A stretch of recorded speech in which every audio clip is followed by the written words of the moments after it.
Good morning everyone, আবারও চলে এলাম একটা নতুন ব্লগ নিয়ে। তো কালকে ঘুম থেকে উঠে পড়েছিলাম, তখন বাজে ওই 9টা যখন ঘুম থেকে উঠি। তো ঘুম থেকে উঠেই চলে গেছিলাম ওপরের ঘরে, মানে এই স্টোর রুমটাই অ্যাকচুয়ালি কেউ থাকে না, দেখে বুঝতেই পারছো। তো খুব আওয়াজ পাচ্ছিলাম রাতে বিড়ালের, তো ভাবলাম যে নিশ্চয়ই বিড়ালের বাচ্চা হয়েছে, এই জন্য এত আওয়াজ হচ্ছে। তো ওপরে গিয়ে দেখি হ্যাঁ, যেটা বললাম সেটাই, দেখো 3টে বাচ্চা হয়েছে, আর ওর মা কিন্তু এরকমই দেখতে, সাদা কালোর মধ্যে। তো তাই বাবানকে নিয়ে চলে গেছিলাম। আর ওপরে শুধু বিড়ালের বাচ্চা না, মানে পাখিরও বাচ্চা হয় আর কি, ওপরটা ওই জন্যই রাখা, এরকমই মনে হচ্ছে যেহেতু ফাঁকা থাকে। তো এরপরে চিয়া সিড ভিজিয়ে রেখেছিলাম রাতে, তো সকালবেলা উঠে চিয়া সিডটা খেয়ে নিয়েছিলাম, আর এরপরে আমন্ড খেয়ে নিয়েছিলাম কটা।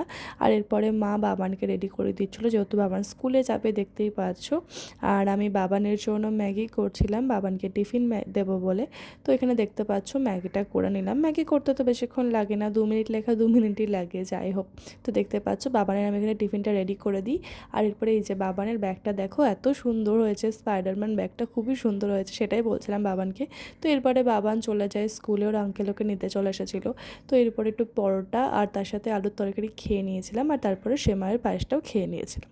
আর এরপরে দেখতে পাচ্ছ আমি এখানে সিরিয়াল চালিয়ে দিয়েছিলাম, যোধা আকবর। এই সিরিয়ালটা আমার জীবনের সবথেকে বেস্ট সিরিয়াল, আছে থাকবে, মানে এত ভালো লাগে সিরিয়ালটা। তো এরপরে ভাবলাম যেহেতু বাড়িতে দিদি নেই, একটু আমি দিদির কাজগুলো করি।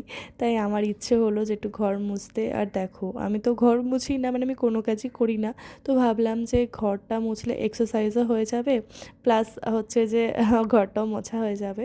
তো যার কারণে আমি খুব ভালো করে ঘরটা মুছছিলাম, আর এরপরে যে পা মোছাগুলো থাকে সেগুলো তো একটু ঝেড়ে নিচ্ছিলাম ছাদে গিয়ে। তো দেখতেই পাচ্ছ এখানে কিন্তু দুটো ঘর। তো একটা ঘর আমার মোছা কমপ্লিট হয়ে গেছে, দেখো মোছার পর কত সুন্দর লাগছে, চকচক করছে তাই মনে হচ্ছে। আর এরপরে পাশের ঘরে চলে এসেছিলাম। তো পাশের ঘরটা দেখো কী অবস্থা হয়ে আছে, তো পাশের ঘরে এসেও ঘর মোছা শুরু করে দিলাম। তো প্রথমেই শুরু করে দিয়েছি ওই কোণা থেকে, দেখতেই পাচ্ছ এক কোণা থেকে এক কোণা। তো এই ঘরেরও পা মোছাগুলো সব ছাদে নিয়ে গিয়ে ঝেড়ে আবারও রেখে দিলাম।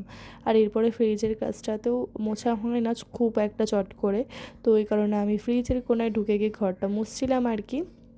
আর এরপরে দেখো আমি কিন্তু বারান্দাতেও চলে এসেছি মুছতে মুছতে। তো বারান্দাতে মুছলেই হয়ে যাবে, তারপর ভাবলাম যে বাথরুমের গেটটা সাদা হয়ে আছে, তাই ইচ্ছে হলো একটু মুছে দিতে। তো মোছার পর কত সুন্দর হয়ে গেল, ওগুলো চট করে মোছা হয় না, সেগুলোই মুছছিলাম, যার কারণে একটু টাইম লাগলো ভালোই। আর এরপরে স্নান করতে চলে গেছিলাম, কারণ ঘর মোছার পর স্নান না করলে ভালো লাগে না, মানে সঙ্গে সঙ্গে স্নান করলে একটা ফ্রেশ লাগে। তো এরপরে স্নান করতে ঢুকে পড়েছিলাম, স্নান করাও আমার ওখানে হয়ে গেছে। তো এরপরে আমি যে নাড়িটা পরেছিলাম সেটা কেচে দিয়েছিলাম, তো সেটাই মেলে দিচ্ছি এখানে, দেখতেই পাচ্ছ ছাদে এসে। আর এরপরে চুলটা যেহেতু সামান্য একটু ভিজিয়েছিলাম সামনে, তো চুলটা একটু খুলে দিয়েছিলাম শুকোনোর জন্য। আর মা পুজো দিয়েছিল, তো মা বলেছিল প্রসাদটা তুলে নিতে স্নান করার পর, তাই আমি ওকে যে প্রসাদটা দেওয়া হয়েছিল সেটা তুলে নিচ্ছিলাম, দেখতেই পাচ্ছ। তো এরপরে প্রদীপটাও নিভিয়ে দিই। আর এরপরে একটা খেজুর নিয়ে চলে এসেছিলাম খাওয়ার জন্য। খেজুরটা তো খুব কমই খাওয়া হয়, খাওয়াই হয় না, তো এই কারণে চলে। আর খুব শক্ত, মানে নখে ব্যথা করছিল ছাড়াতে গিয়ে। তো এরপরে দুটো খেজুর নিয়ে নিয়ে তারপরে ছাদে এদিক ওদিক দেখতে দেখতে খাচ্ছিলাম। আর এরপর একটু জলও খেয়ে নিই। তো জল খাওয়ার পর যেহেতু স্নান করেছি, তাই একটু বডি লোশন নিয়ে নিয়েছিলাম ভেসলিনের, একটু বডি লোশন দেবো বলে। ফুলাতে নাইটি পরলে অসুবিধে হয় হাতে টাতে মাখতে, তাও মাখলাম কোনো রকমে আর কি। তো এরপরে আমি দেখছিলাম যোধা, আর আমার যোধা দেখতে এত ভালো লাগে। আর এরপরে একটু আমি দেখতে পাচ্ছি মুখে ক্রিম মেখে নিয়েছিলাম, জনসন বেবি ক্রিম।